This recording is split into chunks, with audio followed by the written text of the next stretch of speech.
Ito po yung parking area. Ang garden po. At ito po ang nasa likod. Now, ma'am sir, pasok naman po tayo sa loob ng Macy. At makita niyo po kung ano ang itsura, ang design ng Macy sa loob. Pasok na po tayo sa model unit ng Macy. Ang Macy po ay meron siyang 67 floor areas. Ito po ang living area, ma'am sir, ang dining, ma'am sir, at ang kitchen. Sa kitchen po, ma'am sir, nandito po ang access palabas ng likod bahay. Ito po, ma'am sir.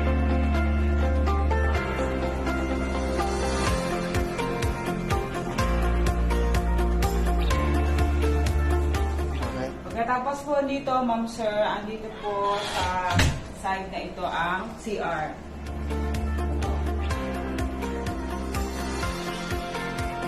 Ito po ang CR niya, ma'am sir. Area naman po nito, ma'am sir, pwede kayo dito magbasa-basa or snack room din po. Meron siyang konting cabinet dito, ma'am sir. Ayan po. Hello, ma'am sir. Remind ko lang po ulit kayo. Bali, ito pong unit na ito is fully furnished. Once po kasi na ma-transfer sa inyo, standard lang po ito.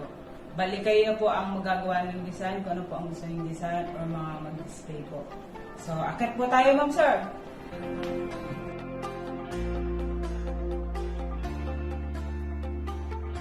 Si Macy unit po, ma'am sir, meron po siyang 3 bedrooms at saka 2 toilets and bath.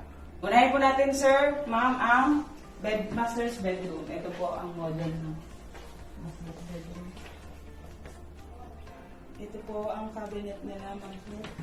Maliit na pwedeng paglagyan. Ayan po ang sample ng cabinet. Ayan po sa ibabaw, ma'am sir.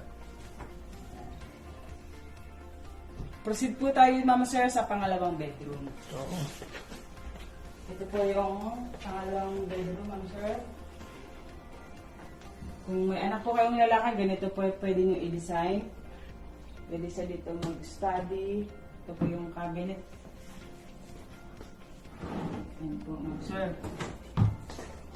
Proceed naman tayo, sir, ma'am, sa pangatlong bedroom. Ito naman po pwede sa pambabae. Ganito po ang style niya, ma'am sir, ang cabinet po.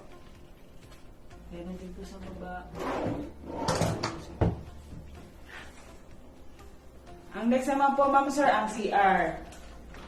Ito po ang CR. May cabinet din po siya, ma'am sir.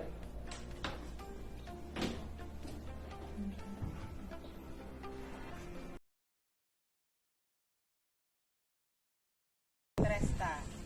Bale, ito po yung parking area ng Tresta.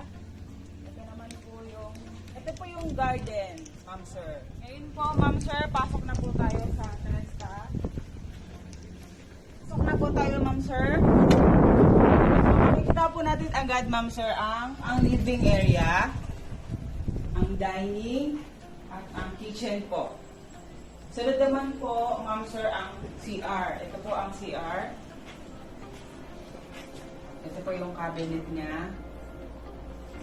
Paglabas po natin ng CR, ma'am sir, ito po yung access papunta sa likod po ng bahay. Ayan po, ma'am sir.